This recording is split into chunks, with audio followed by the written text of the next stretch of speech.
पहाड़ियों और चमचमाती नदियों के बीच बसे एक राज्य में लिसा नाम की एक खूबसूरत राजकुमारी रहती थी। राजकुमारी लिसा के लंबे सुनहरे बाल थे जो सूरज की रोशनी में सोने के धागों की तरह चमक रहे थे। लेकिन जो चीज उसके बालों को वास्तव में खास बनाती थी वह थी इसकी जादुई क्षमता। जब भी राजकुमारी लिसा गाती थी, उसके बाल उसकी धुनों की लय में नाचते और लहराते थे। राज्य के लोग अक्सर उसका गाना सुनने और उसके बालों को जादू से जीवंत होते देखने के लिए महल के प्रांगण में इकट्ठा होते थे। वे इस मनमोहक दृश्य को देखकर आश्चर्यचकित हो जाते थे। लेकिन राजकुमारी लिसा के जादुई बाल सिर्फ दिखावे के लिए नहीं थे। इसमें एक गुप्त शक्ति थी जो शाही उत्तराधिकारियों की पीढ़ियों से चली आ रही थी।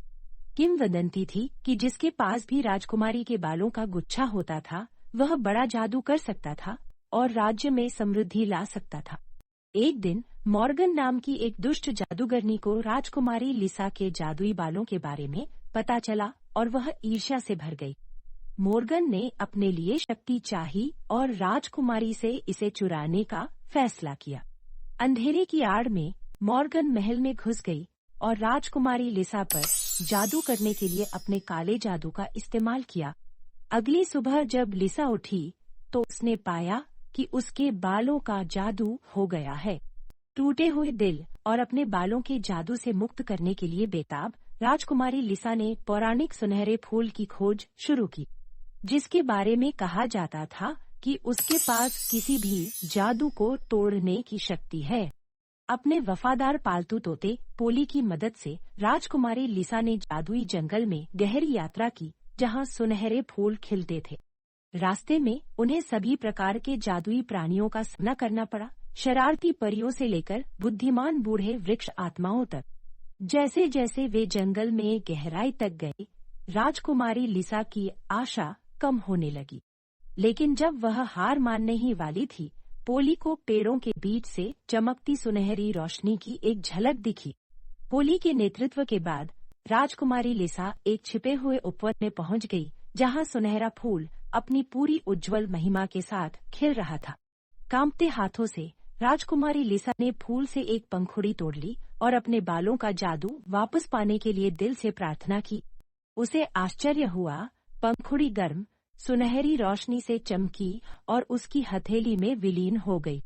तुरंत राजकुमारी लिसा के बाल एक बार फिर झिलमिलाने और चमकने लगे। खुशी भरी हंसी के साथ उसने देखा कि उसके बाल नाच रहे थे और हवा में घूम रहे थे। जादू अपनी पूरी महिमा में वापस आ गया। लेकिन उनकी जीत ज्यादा लंबी नहीं थी, क्योंकि मॉर्गन ये सब अपने जादू से देख रही थी।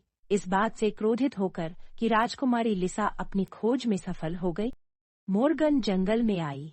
उसकी आंखें द्वेष से चमक रही थीं। इससे पहले कि राजकुमारी लिसा प्रतिक्रिया दे पाती, मॉर्गन ने एक शक्तिशाली जादू करके उसे कांटों के पिंजरे में फंसा दिया।